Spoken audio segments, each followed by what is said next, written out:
इस वीडियो में हम लोग देखने वाले हैं क्लास 12 का जो भौतिक विज्ञान है, प्री बोर्ड परीक्षा 2025। ये बट्टा 12,000 कोड का पेपर है। आपका जो समय होता 3 घंटे 15 मिनट का होगा और 70 नंबर का आपका पेपर होगा। तो ये निर्देश न जान के हम लोग डायरेक्ट क्वेश्चन देखेंगे, बाकी इसका जवाब लोग खुद करेंगे। परमाणु के अंदर अल्फा कण किस बल के कारण प्रकीर्णित होते हैं? तो ये आपका सारे क्वेश्चन है, ये आप देख लेंगे। फिर उसके बाद क्या रहा कि डोमेन किस पदार्थ के बने होते हैं? फिर निम्न में से कौन विद्युत चुम्बकीय तरंगे नहीं है, इसको बताना है आपको। फिर कह रहा है एक लेंस की जो क्षमता है 2 डायोप्टर, तो इसकी फोकस दूरी कितनी होगी? तो आपको पता 50 सेमी हो जाएगी। फिर दो स्रोत कला संबंध होते यदि वे तरंगे क्या होती हैं? आपको यहाँ पर देख लीजिए कैसे होंगे तो आपको पता चल जाएगा। उसके बाद आपका क्वेश्चन है नाभिकीय बल की प्रकृति बताना कैसी होती है। उसके बाद एक नंबर का आपका क्वेश्चन है वैद्युत फ्लक्स तथा वैद्युत क्षेत्र में संबंध। एक सीधे लंबे तार के इतना सेमी, चुंबकीय क्षेत्र की तीव्रता इतनी है। आपको टेस्ला तार में वैद्युत धारा का मान बताना है। फिर आपका किसी शुद्ध प्रेरक की प्रत्यावर्ती धारा परिपथ में वोल्टता एवं धारा में कालांतर लिखना है। होल का कितना आवेश होता है? पीएन संधि डायोड पर परिपथ संकेत बनाना इसको। फिर कह रहा है नाभिकीय बलों के गुण लिखिए, एक तरंग के तरंगार की परिभाषा लिखिए। फिर कह रहा है भंजक विभवांतर से क्या अभिप्राय है एक्स वाई तल में? तो ये आप क्वेश्चन देख सकते हैं, इसको आप लोग अच्छे से पढ़ लीजिए। फिर उसके बाद ये आपका अवतल लेंस के प्रथम फोकस की परिभाषा देना है। नाभिक की बंधन ऊर्जा से आप क्या समझते हैं? ये 2-2 नंबर के क्वेश्चन। अब यहाँ से 3-3 नंबर के क्वेश्चन है। एक समतल वृत्ताकार कुंडली के लिए स्वप्रेरकत्व एवं व्यंजक प्राप्त कीजिए।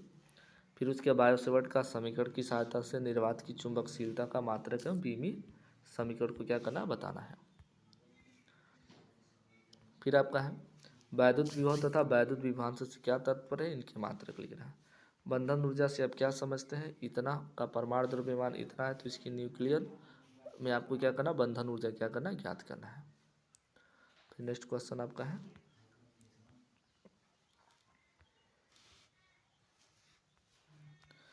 एक धातु का कार्यफलन इतना वोल्ट है और इतना तरंग दैर्घ्य का एक बड़ी प्रकाश से प्रदीप्त गणना करना है देहली तरंग दैर्घ्य। इस पर आपका सवाल नहीं लग पाएगा, तो इसलिए आपको डायरेक्ट क्वेश्चन सारा दिखा दिया जा रहा है।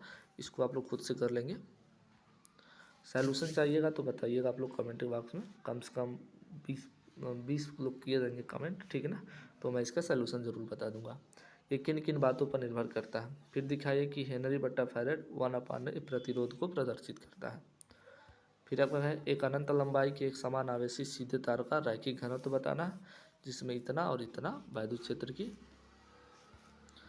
तीव्रता ज्ञात करना है। फिर उसके बाद आपका है तापयानिक उत्सर्जन तथा प्रकाश वैद्युत उत्सर्जन में क्या अंतर है? हाइड्रोजन परमाणु के लिए बोर की परिकल्पनाएं क्या है? हाइड्रोजन परमाणु के मूल स्तर के लिए इलेक्ट्रॉन के लिए निम्नलिखित को क्या करना है बताना है। बंधन ऊर्जा, कोणीय ऊर्जा और कुल ऊर्जा। आपका ठोसों में ऊर्जा बैंड को परिभाषित करना है अथवा आपको इसको करना है। फिर आपका क्वेश्चन दे रखा, ये सवाल है, या तो इसको करेंगे तो इसको बताएंगे। संधारित्र की परिभाषा दीजिए। दिए गए चित्र में आपको ये सवाल काफ़ी इंपॉर्टेंट है, सवाल को आप लोग ज़रूर लगा लीजिएगा। अथवा ये नहीं आ रहा तो आप इसको कर सकते हैं। दे ब्रॉगली तरंगदैर्घ्य का सूत्र स्थापित कीजिए, या हम इसके प्रतीकों का अर्थ भी बताना है। उसके बाद है आपका हाइगेंस के तरंग सिद्धांत से प्रकाश के अपवर्तन को स्पष्ट करना है, जब तरंगे ये सघन से विरल माध्यम में प्रवेश करती हो। अगर ये नहीं आ रहा है तो आप इसको कर सकते हैं। अनुगमन वेग क्या होते हैं? अनुगमन वेग के आधार पर ओम के नियम का व्यंजक प्राप्त कीजिए।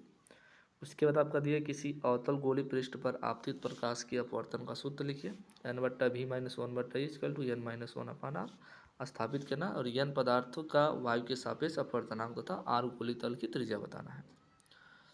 उसके बाद आपका है एम्पियर के परिपति नियम के आधार पर अनंत लंबाई के सीधे धारावाही चालक द्वारा उत्पन्न चुंबकीय क्षेत्र का आपको मान ज्ञात करना। तो ये 5-5 नंबर के आपके सारे क्वेश्चन हैं। ओके, तो ये टोटल आपके क्वेश्चन हो गए। तो शॉर्ट में था, बहुत ज़्यादा लंबा वीडियो नहीं था। पुनः हम लोग नेक्स्ट वीडियो में मिलते हैं।